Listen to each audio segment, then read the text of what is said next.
عبداللہ بن عمر رضی اللہ تعالیٰ عنہ سے روایت ہے کہ جب عثمان بن مظعون رضی اللہ تعالیٰ عنہ کا انتقال ہوا تو انہوں نے ایک بیٹی چھوڑی. عبداللہ بن عمر رضی اللہ تعالیٰ عنہ کہتے ہیں کہ میری شادی اس لڑکی سے میرے ماموں قدامہ رضی اللہ تعالیٰ عنہ نے کرا دی جو اس لڑکی کے چچا تھے, اور اس لڑکی سے مشورہ نہیں کیا. یہ اس وقت کا ذکر ہے جب اس کے والد کا انتقال ہو چکا تھا. اس لڑکی نے یہ نکاح ناپسند کیا اور اس نے چاہا کہ اس کا نکاح مغیرہ بن شعبہ رضی اللہ تعالیٰ عنہ سے کر دیا جائے. آخر قدامہ رضی اللہ تعالیٰ عنہ نے اس کا نکاح پھر مغیرہ سے ہی کر دیا.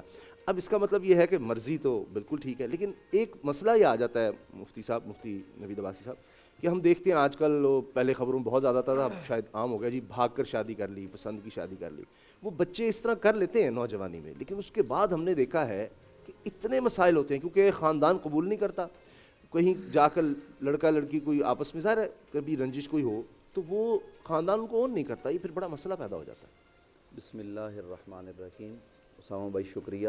گزارش یہ ہے کہ حدیث جو آپ نے بیان کی, ہمارے ہاں حدیث کے قبول اور حدیث کے ترک کا باقاعدہ ایک طریقہ ہے.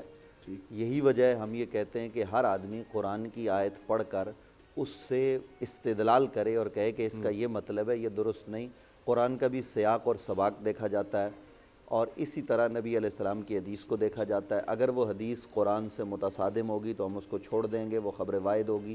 ہم دونوں پر کوشش عمل کی کریں گے, اور اگر دونوں پر نہیں کر سکتے تو دونوں میں سے ہم قرآن کو قبول کریں گے, حدیث کو چھوڑ دیں گے. یہ اصول ہے ہمارا. بالکل صحیح. اور نبی علیہ السلام کی احادیث ہی سے رہنمائی لے کر ہمارے فقہاء نے باقاعدہ قانون جو ہے وہ مرتب کی ہے, اور یہ اسلام کا ایک وہ حسین اثاثہ ہے کہ جس پر ہم بجا طور پر فخر کرتے ہیں کہ جس طریقے سے ہمارے فقہاء نے قرآن مجید, فرقان حمید اور نبی علیہ السلام کے فرامین کو سامنے رکھ کر تشریح کی ہے اور قوانین کو بیان کیا ہے. یہ صرف مسلمانوں کا خاصہ ہے, یہ کسی اور کائنات میں قوم کے پاس یہ چیز نہیں ہے. گزارش یہ ہے کہ شادی یہ ایک ایسا بندھن ہے کہ جس میں دو خاندان باہم بن جاتے ہیں, اور یہ جب سے انسان ہے تب سے شادی کا تصور ہے.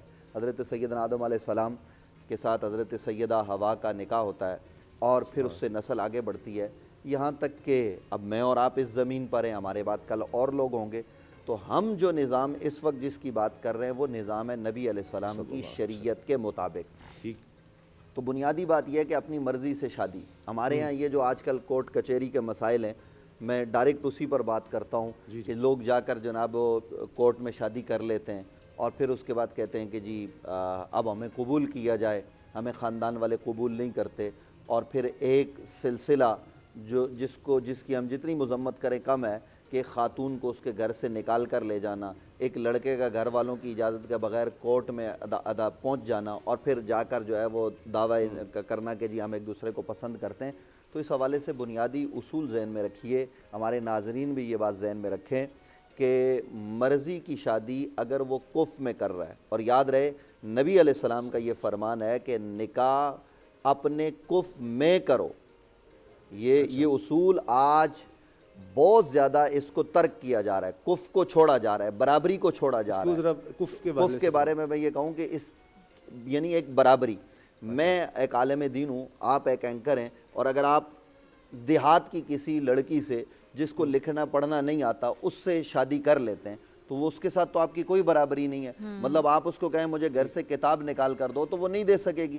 مطلب آپ کی برابری کے مطابق, آپ کی سوچ کے مطابق وہ ہو, اور پھر آپ کیا نام اپنا بالکل غربت میں زندگی بسر کر رہے ہیں, اور آپ کسی امیر گھرانے کی لڑکی کو بیاہ کر لے آتے ہیں تو آپ کیسے اس کو کھلائیں گے پلائیں گے؟ یہ اور اس کے علاوہ پھر خاندانی کف, اصلاً جو خاندان کا کف ہوتا ہے, مثلاً سادات ہیں, تو اب سادات کی لڑکی کو آپ اٹھا کے کسی جو ہے نا وہ چودھری کے گھر میں یا اس سے بھی نیچے آپ چلے جائیں جو ہمارے یہاں قومی تقسیم ہے, اس میں نکاح کریں گے تو اس میں بھی کئی قسم کے جو ہے نا وہ فسادات پیدا ہوں گے. اس لیے نبی علیہ السلام نے یہ بات ارشاد فرمائی کہ کف میں نکاح کرو, اور ہمارے فقہاء نے اور خاص طور پر صاحب ہدایہ نے تو پوری تفصیل سے یہ بات لکھی ہے کہ نکاح کف میں ہی کیا جائے. تو یہ کف کا مسئلہ میں نے اس لیے ناظرین کو گوش گزار کیا. اور اب مرضی کے حوالے سے یہ بات ذہن میں رکھیے, اگر شادی ہوتی ہے مرضی سے ولی کی اجازت کے بغیر, تو اب ولی کی اجازت کے بغیر اگر نکاح کیا لڑکی نے تو وہ اگر کف میں ہے تو وہ نکاح قائم ہو گیا. اچھا, یہ بات ذہن میں رکھیے، اسی پر ہمارا فتویٰ ہے کہ اگر وہ کف میں ہے تو نکاح ہے، اور اگر غیر کف میں سے نکاح کیا اور ولی نکاح ہو جائے گا، ہم یہ نہیں کہتے کہ نکاح باطل ہے، لیکن ولی کو یہ اجازت ہے کہ وہ اس نکاح کو ختم کر سکتا ہے کہ جناب ہماری اجازت نہیں ہے غیر کف میں، یہ بنیادی مسئلہ۔ اور یہاں ہماری معاشرتی برائیوں میں یہ بات ذہن میں رکھیے، ہمارا یہ ذاتی تجربہ ہے کہ وہ شادیاں جو والدین کی مرضی کے بغیر ہوتی ہیں، وہ لڑکا ہو یا لڑکی، میں معاشرے کی اصلاح کے لیے عرض کر رہا ہوں، میرا اپنا تجربہ ذاتی تجربہ یہ ہے کہ ایک لڑکا بڑا جناب وہ دماغ اس کا کہ جناب اس کے بغیر تو میں رہ نہیں سکتا، اسی کے ساتھ میں نے شادی کرنی ہے۔ اسامہ بھائی یہ چونکہ ہوتا ہے تو مجھے ٹی وی پر بولنا پڑ رہا ہے کہ میں اس کے بغیر مر جاؤں گا۔ میں نے اس کو مسجد میں بٹھا کے سمجھایا، بیٹا ایسا مت کرو، آپ اپنے والدین کو راضی کرو، نہیں کیا، مجھے کہنے لگا حضرت آپ نکاح پڑھائیں۔ میں نے کہا ہم تو یہ نکاح نہیں پڑھاتے، ظاہرہ آپ ولی کو لے کے آئیں، پھر اجازت ہوگی تو ہم مسجد میں ہی نکاح پڑھا دیں گے۔ وہ چلے گئے، انہوں نے کورٹ میرج کر لی۔ کورٹ میرج کے بعد جناب وہ ایک دن میرے پاس مٹھائی لے کے آیا کہ آپ بھی کھائیے، اور پھر کیا ہوا میں اب آپ کو اگلی بات بتا رہا ہوں۔ ہم نے کہا جی آپ اپنی مٹھائی لے جائیے، آپ نے یہ غلط کام کیا، آپ کے والدین راضی نہیں، ہمیں پتہ ہے محلے میں، لیکن آہستہ آہستہ ہوا یہ کہ 3.5 مہینے کے بعد طلاق ہو گئی۔ اب آپ مجھے بتائیے کہ یہ وقتی اس وقت یہ جو اس موبائل نے تباہیاں ڈھائی ہیں ہماری قوم پر، کہ راتوں کو اٹھ کر ہم کسی خاتون سے بات کرتے ہیں اور ہم یہ سمجھتے ہیں کہ شاید یہ کوئی کھیل کود ہے، یہ کوئی ہنسی مذاق ہے کہ ہم نے آج نکاح کر لیا بس ٹھیک ہے۔ یہ معاشرتی اصل میں وہ برائی ہے جس کو ہم اپنے گلے میں ڈالتے ہیں کہ کل خاندان کے خاندان تباہ ہوتے ہیں، کل وہ لڑکا تباہ ہو جاتا ہے، اس بچی کی ساری زندگی تباہ ہو جاتی ہے۔ وہ لڑکی جو ایک عام بالکل جس کو نہیں جانتی تھی، چند دنوں کی دوستی ہوئی، کسی ٹی وی چینل پہ ہو گئی، کسی یونیورسٹی میں ہو گئی، کسی کالج میں ہو گئی، کہیں پر بھی ہو گئی، اور جناب اس کے بعد کیا ہوا کہ جی ہم نے اس کے ساتھ نکاح کرنا۔ اچھا آپ سے میں پوچھنا چاہوں گی، سوری میں آپ کی بات کاٹ رہی ہوں، پسند کا کیا کانسیپٹ ہے؟ کیونکہ اسلام میں تو کانسیپٹ ہے کہ دوستی کا کانسیپٹ نہیں ہے، ایک مرد اور عورت کی دوستی کیسے ہو گئی؟ پھر پسند جو کیا جاتا ہے اس کا اسلام میں کیا کانسیپٹ ہے؟ کیسے ایک بندے نے ایک عورت کو پسند کر لیا؟ میں وہ بھی عرض کرتا ہوں، آپ میرا سوال سمجھ کے پسند کیسے کر لیا؟ میں عرض کرتا ہوں، لیکن یہ بات میں مکمل کر رہا ہوں کہ یہ جو مختلف جگہوں پہ ہم کہتے ہیں نا جی ہمیں پسند ہو گئی ہے، تو اب اس کے بعد جب ہم فوراً نکاح کی طرف جاتے ہیں اور پھر جو برائیاں لازم آتی ہیں، اور پھر کئی خاندان ہم نے ٹوٹتے ہوئے دیکھے۔ آپ سروے کیجئے، آپ کے وہ صحافی حضرات جو اس شعبے پر کام کرتے ہیں، کورٹ کو دیکھتے ہیں، آپ ان سے ذرا خبر لیجئے، مختلف چینل کے بول کے بھی ہوں گے،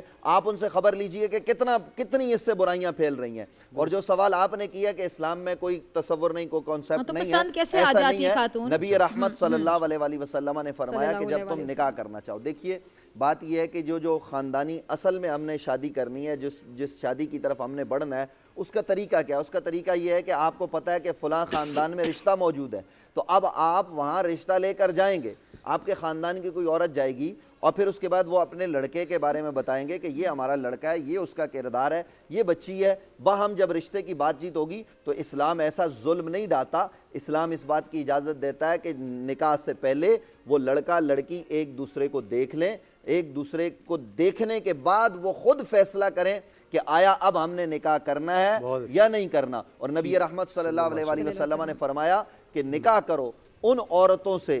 ہم نکاح کس وجہ سے کرتے ہیں؟ یاد رکھیے، ہم آج مال و دولت دیکھتے ہیں، یہی دنیا ہے، اور اس کے بعد ہم اس کا جو ہے نا وہ حسب نسب دیکھتے ہیں، اس کے بعد ہم خوبصورتی دیکھتے ہیں۔ کئی لوگ جناب وہ خوبصورتی کی وجہ سے، نبی علیہ السلام نے یہ بات ارشاد فرمائی ہے کہ نکاح تم تقوی اور پرہیزگاری کی بنیاد پر کرو۔